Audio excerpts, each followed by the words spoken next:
எங்கும் கிடைக்காத தள்ளுபடி விற்பனையில் ஆடைகள் வாங்க தீநகரில் உள்ள வேலவன் ஸ்டோர்ஸ்க்கு வாங்க. பிக் பாஸ்ல நடந்த அந்த கார் டாஸ்க் பிரச்சனையில சாண்ட்ராவோட விஷயத்துல பாருக்கு சலங்கை கட்டி விட்டதே பிக் பாஸ் தான் அப்படின்னு சொன்னா உங்களால நம்ப முடியுதாங்க. ஆனா அதுதான் உண்மையும் கூட. ஏன்னா கார்ல எல்லாம் உட்காந்துட்டு இருக்கும் போது ஸ்டார்டிங்ல பாத்தீங்கன்னா அப்ப எல்லாம் உட்காந்துட்டு இருக்காங்க. பாரு சாதாரணமா தான் பேசிட்டு இருக்காங்க மற்ற கண்டஸ்டன்ட் கூட.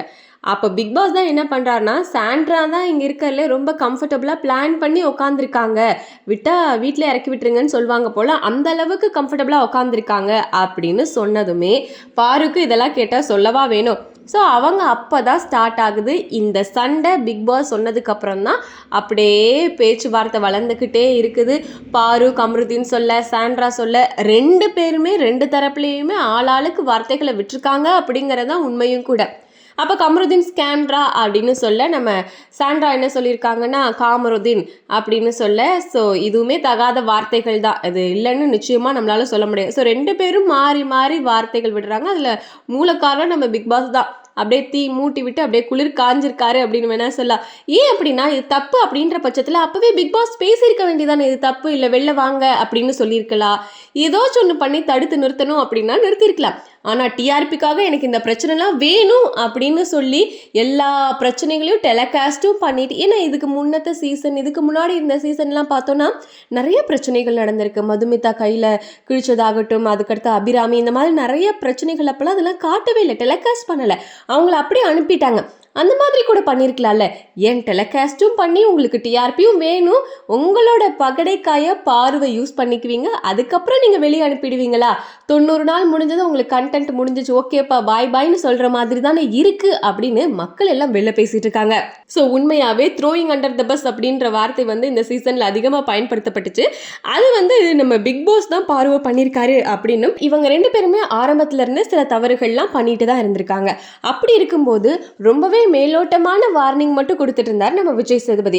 அப்படி அது தவறு, அந்த 2வது வாரம் 3வது வாரத்திலேயே அவங்க பண்ண தவறு அதிகமாயிட்டு இருக்கும்போது என்ன பண்ணியிருக்கணும், ஒரு எல்லோ கார்டையாவது விஜய் சேதுபதி காமிச்சிருக்கலாம் இல்லையா அப்படின்னு கன்ஃபெஷன் ரூம்ல இல்லை பிக் பாஸ் கூப்பிட்டு வச்சு ஸ்ட்ரிக்டாக கண்டிச்சிருக்கணும். இந்த மாதிரிலாம் நீங்கள் பண்ணுறீங்க, உங்களோட கெரியர் ஸ்பாயில் ஆகிடும் அப்படின்ற ஒரு அட்வைஸ் கூட கொடுத்துருக்கலாமே.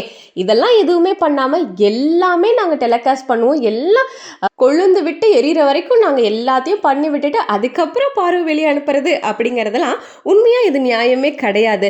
அப்படி பார்த்தோன்னா பாருவோட கண்ணில் சபரி வந்து அடித்ததை வேணும்னு தான் பண்ணா அப்படின்னு சொன்னதாகட்டும், அப்போ பாரு அந்த வீங்கி போன கண்ணோட ஒரு வாரமே கடந்தாங்களே, அப்போ அதெல்லாம் வந்துட்டு தப்பு இல்லையா? அவங்களுக்கு ரெட் கார்டு கொடுத்துருக்கலாம் இல்லையா சபரிக்கு? ஸோ இது எல்லாமே நடிப்பு தான். சாண்ட்ராக்கு வந்து பேனிக் அட்டாக் வந்தது அப்படிங்கிறதே நம்ப முடியல.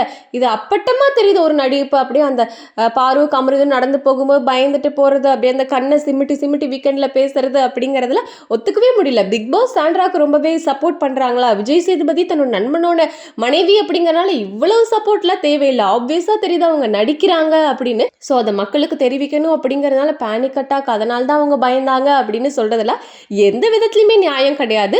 இது வந்து முழுக்க முழுக்க சாண்ட்ராக்கு சப்போர்ட் பண்ணிட்டு இருக்காங்க. ஏன்னா சாண்ட்ரா வந்து உண்மையாகவே எந்த வாரங்கள்லையுமே சிறப்பாக செயல்பட்டாங்கன்னா கிடையாது. சுபிக்ஷா வெளில போனதுக்கு சாண்ட்ராவை வெளில அனுப்பியிருக்கலாம். அவங்க என்ன பண்ணிட்டு இருந்தாங்க, சுபிக்ஷா கூட டாஸ்கில் நல்லா பண்ணிட்டு இருந்தாங்க, சாண்ட்ரா அந்த மாதிரி எதுவும் பண்ணதில்லை.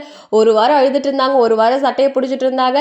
ஸோ இந்த மாதிரி எந்த வாரம் பெர்ஃபார்மன்ஸ் பண்ணாதவங்கள ஏன் பிக் பாஸ் இன்னும் சாண்ட்ரா வீட்டுக்குள்ளே வச்சுட்டு இருக்காங்க அப்படின்ற கேள்வியும் இப்போ மக்கள் மத்தியில் அதிகமாக எழுந்திருக்கு. இப்போ பாருக்கு அதிகமான சப்போர்ட்டுகளும் குவிஞ்சிட்டு இருக்கு அப்படின்னு சொல்லலாம். ஏன்னா தனியால் ஒரு ஷோவை நடத்தின பெருமை வந்து பாருக்கு தான் சேரும். இந்த பிக் பாஸ் சீசன் 9னா அது பாருவோட சீசன்னு சொல்லலாம். ஏன்னா அத்தனை ப்ரோமோலையும் பாரு மட்டும்தான் இருந்திருக்காங்க அப்படின்னும் நிறைய செலிபிரிட்டிஸ், இப்போ பார்த்தீங்கன்னா ஆக்ட்ரஸ் வினோதினி கூட பாருக்கு சப்போர்ட் பண்ணி நிறைய விஷயங்கள் சொல்லியிருக்காங்க. ஸோ இதை பற்றி உங்களோட கருத்து என்ன? உண்மையாகவே பிக் பாஸ் சாண்ட்ராக்கு சப்போர்ட் பண்ணிக்கிட்டே இருக்காங்களா அப்படின்னு உங்களுக்கு தோணுதாங்கிறத கமெண்ட்டில் சொல்லுங்கள்.